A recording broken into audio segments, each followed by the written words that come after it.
আসসালামু আলাইকুম। Hello everyone. আজকে আমার নিজে হাতে রান্না করা করলার রেসিপি রেসিপি না, মানে আমার এটা টেস্টটা আপনাদের কাছে শেয়ার করব। এটা খেতে কেমন হয়েছিল, আর এটা আমার নিজের রান্না করে প্রথমই খাওয়া। এর আগে আমি করলা কখনো ঝোল হিসেবে খাইনি। আ ভাজি খেয়েছি, বাট ঝোলটা এই প্রথম। ট্যাংরা মাছ, আলু আর করলা দিয়ে ঝোল। তো আমার না একটু করলা অনেকেই দেখি খায়, তো আমারও ইচ্ছা করলো।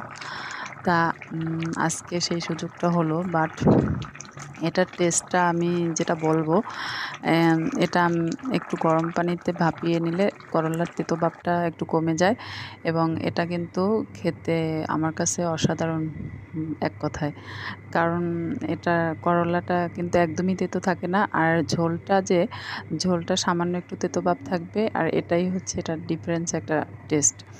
আর মানে এটা বলে বোঝানো যাবে না, এটা না খেলে বোঝা যাবে না। আর এটা সত্যি দুর্দান্ত লেগেছিল আমার কাছে।